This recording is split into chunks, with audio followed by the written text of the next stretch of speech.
Kal Kadosh, Boker Or. We wanted to see exactly when we're talking about different simanim, right? Or for example, when we're talking about the Aseret Dibrot, right? Do you know that there's a lot of different things in the 10 Commandments between the first 10 Commandments and the second 10 Commandments?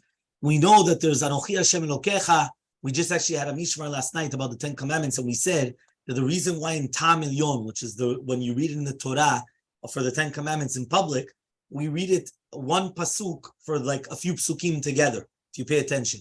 And the reason why is because not only was Shamor v'Zachor said b'dibur echad, but also Anochi Hashem and Lo Yelecha were the first two commandments. They were said by Hashem also simultaneously. So therefore, we read it like in one entity, and that's why it's all one pasuk. Anochi Hashem Lokech Hashem Tzidkom, right? Lo Yelecha. It's all one pasuk, even though technically in the Torah, if you look in regular Chumash, it's two different psukim.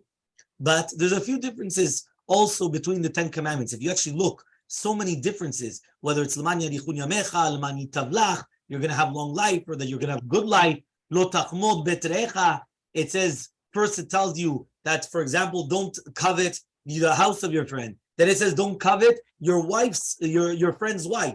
Then in the second one, it says, don't covet your friend's wife, and then the house of your friend. So why is it switching, right, between the house or the wife? What's going on? And there's a few different things also throughout, whether it's the reasoning of, Zachor and then Shamor. So obviously there has to be different things. So the Kli Yakar comes and he says one of the main differences is that the one in Parashat Yitro, HaKadosh Baruch Hu gave it to all the nations in order to find out if they wanted to accept the Judaism. And they didn't want to accept it, whether it was because of Lo Tirtzach for Esav, Lo Tigno for Ishmael, right, Lo Tina for Ammon and Moab. All these different, don't commit adultery, don't steal, don't kill. We know that Esav always wants to kill. So it's impossible for him not to kill. Ishmael, they want to steal. So they have to steal. Ammon and Moab, promiscuity, immorality. They have to have that. So HaKadosh Baruch Hu, when he sent it to everybody, and they didn't want it, so therefore that's why when he's talking about the Dibrot, every single one was split into 70 language, and the voice was going from one part of the world to the other part of the world. So because of that, it was only written Zachor. It couldn't have been written Shamor, because we know that a goy Shabbat, a goy that keeps Shabbat, is Chayav Mitah. So it could have only been remember the day of the Shabbat. It's not the negative commandments that you're not allowed to work on Shabbat. That's only in Vayetchanan, in the second set of the commandments, which is for us. The first set of the 10 commandments, which everybody in the world heard, it was only written Zachor. Now we understand also why, in the first ones it's written, why do you have to keep the Shabbat? Because of the 6 days of the creation. That belongs to everybody, even to the Goyim. The second time around, when it says Shamor, it's because you were a slave in Mitzrayim. Only the Jews were the slaves in Mitzrayim, not every single Goy. And that's the difference between the first set of the 10 commandments and the second set of the 10 commandments. That's also why, right, we also understand why it says, Kasher tzivcha Hashem lokecha. It says, in the last one, just like Hashem your God commanded you. What does it mean, just like Hashem your God commanded you? Because these mitzvot were given to us already in Marah. So therefore, that's why he commanded us, right? But not again, right? Not to do with the one previously.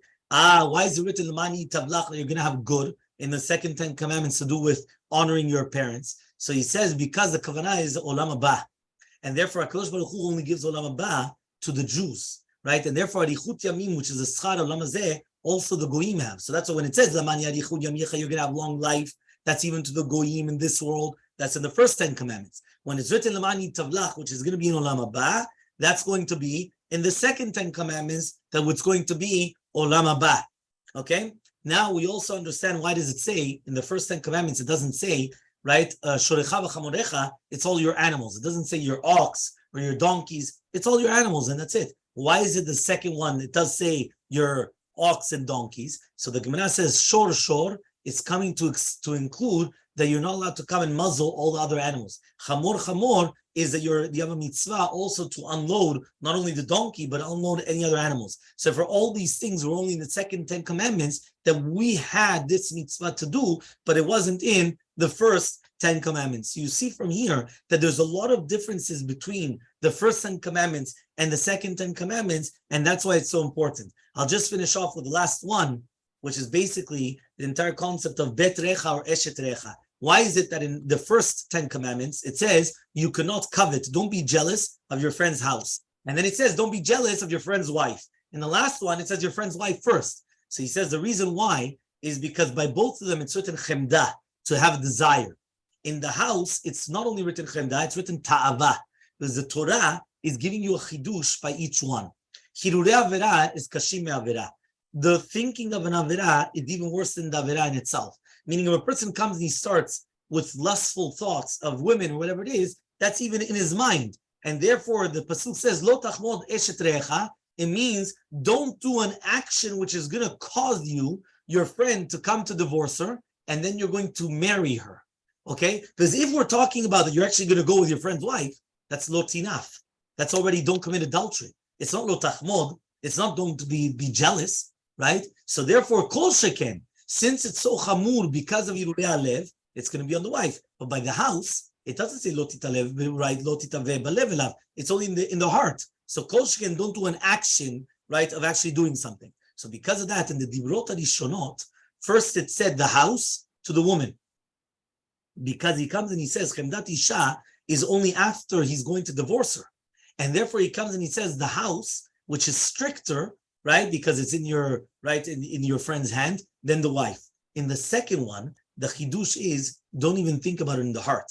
And therefore it first brought the woman before the house, because there's much more common to think about a friend's wife, to think about women more than the house of a person. So therefore, each one was coming to teach you a different chidush. And that's why each one of the 10 commandments has, it says here also, why did they add extra vavs? Why did that actually, so it says here that the reason why they actually added an extra vav was to teach you, right? Even the Israeli Sunni from Pneuya, which means you're not allowed to have even infidelity, you're not allowed to have relations, even with a girl that's not married. Because the Pasuk says, Maim girvim im taku. Right? And therefore, we're talking about that stolen waters are sweeter. So he says, that's why he says, velo, and not even do that. Don't even do such a thing. Why? Because even this is something wrong. And each one, again, is coming to teach you a chidush, which means that when the Torah came and made differences between the 10 commandments, it wasn't just stam that the Torah was using a different terminology. Each one was coming and teaching us a different halacha. I hope, B'ezrat Hashem, that we're able to actually pay attention to the 10 commandments. Right? I'll just finish off by mentioning something that we mentioned last night, something a chidush, a beautiful chidush that we mentioned, that we know that all of the Torah is within the 10 commandments. And therefore they said that there's only 3 positive commandments, right? Anochi, kabed et avicha, right? And the 3 positive commandments, right? And zachor et yom hashua lekadasho, and there's 7 negative commandments. Within those 3 positive commandments, you have all the 248 positive commandments. And within the negative commandments, you have all the 365 negative commandments, which means that each commandment it's like a branch, and it branches out to teach us. And that's why they say that the Aseret Dibrot actually encompasses the entire Torah, right? And that's why they actually stopped saying it publicly, other than obviously in Parashat Yitro and things like that, and Hanan. And then why? Because people would say this is the entire Torah, and it's not. It encompasses the entire Torah, which means all of the mitzvot that are within the 10 commandments, and that's why they're presented. Kriyat Shema has the 10 commandments. If you open up the Kriyat Shema and you pay attention, some sidurim they even write it, right? They write down the 10 commandments inside the Kriyat Shema, because when you're actually reading it, you see it there. You see the 10 commandments, because again, all the entire Torah are within the 10 commandments. B'ezrat Hashem, I hope that we're able to fulfill all the Torah mitzvot in order to continue growing in Torah and Yirat Shamayim.